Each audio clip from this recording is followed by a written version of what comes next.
कितने इंच होते हैं? 12 इंच के होते हैं। और 1 फुट में कितने मीटर होते हैं? 0.34 मीटर होते हैं। 1 फुट में 0.34 मीटर होते हैं। और 1 इंच में कितने सेंटीमीटर होते हैं? 2.54 सेंटीमीटर होते हैं 1 इंच में। 1 सेंटीमीटर में कितने इंच होते हैं? 0.39 इंच होते हैं। 1 माइक्रोन में कितने मीटर होते हैं? 10⁻⁻6 मीटर होते हैं। 1 एंगस्ट्रॉम में कितने मीटर होते हैं? 10⁻10 मीटर होते हैं। और 1 खगोलीय इकाई में कितने मीटर होते हैं? 1.495 × 10⁻11 मीटर होता है। 1 प्रकाश वर्ष में कितने मीटर होते हैं? 9.46 × 10⁻15 मीटर होता है। 1 पार्सेक में कितने मीटर होते हैं? 3 × 10⁻16 मीटर होता है, या 3.262 प्रकाश वर्ष के बराबर होता है 1 पार्सेक। ठीक है।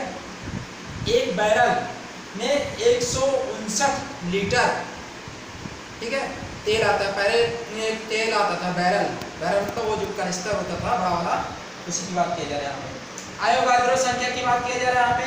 6.023 × 10⁻23 संख्या होती है अवोगाद्रो संख्या।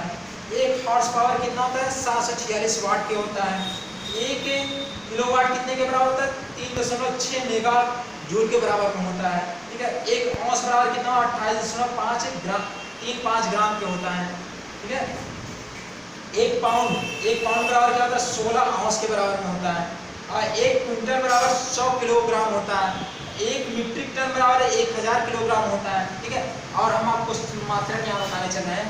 डप्सन से क्या मापा जाता है? ओजोन परत की मात्रा मापी जाती है। ठीक है। और क्यूसेक से क्या नापा जाता है? जल प्रवाह मापा जाता है। और बार से क्या नापा जाता है? वायुमंडलीय दाब नापा जाता है। और कूलाम से क्या नापा जाता है? विद्युत आवेश नापा जाता है। वोल्ट से क्या नापा जाता है? विभवांतर नापा जाता है। ओम प्रतिरोध का मात्रक होता है। वाट शक्ति का मात्रक होता है। और जूल प्रति सेकंड भी शक्ति का मात्रक होता है। ठीक है। मैक से अति तीव्र चाल नापी जाती है, जिसमें लड़ाकू विमान होते हैं उनकी चाल नापी जाती है। जैसे अब यहाँ पे बताया जा रहा है, अगर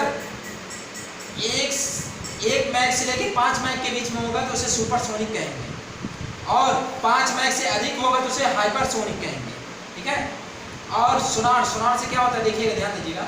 पराश्रव्य तरंगों की माप की जाती है कि कोई भी वस्तु अगर समुद्र में डूबी है तो वहां तक भेजी जाती है तरंगें। ये इसलिए बोला गया पराश्रव्य तरंग सुनार से नापा जाता है, पता लगाया जाता है। ठीक है। नॉट समुद्री जहाज की गति नापता है, कितनी स्पीड के साथ समुद्री जहाज चल रही है।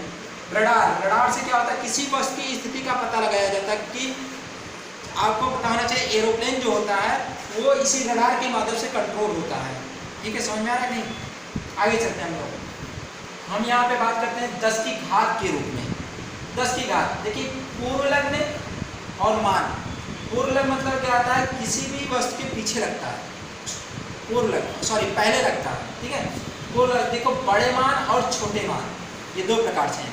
बड़े मान के लिए देखिए एक्सा इस्तेमाल किया जाता है 10⁻10⁻+18 मीटर। ठीक है। पेटा 10⁻15 मीटर, टेरा 10⁻12 मीटर, और गीगा 10⁻9 मीटर, और मेगा 10⁻6 मीटर, किलो 10⁻3 मीटर, और हेक्टो 10⁻2 मीटर, और डेका 10⁻1 मीटर। समझ में आ रहा है नहीं? अब इसके बाद छोटे मान के बारे में बात करते हैं आपका। ठीक है। तो आटो या एटो 10⁻18 मीटर के बराबर होता है। हेक्टो या फर्मी 10⁻15 मीटर के बराबर होता है। पीको 10⁻12 मीटर, फिर नैनो 10⁻9 मीटर, माइक्रो 10⁻6 मीटर, मिली 10⁻3 मीटर, और उसके बाद सेंटी 10⁻2 मीटर, और फिर उसके बाद डेसी 10⁻1 मीटर के बराबर में होता है। ठीक है। इस प्रकार से इसका लेक्चर समाप्त होता है।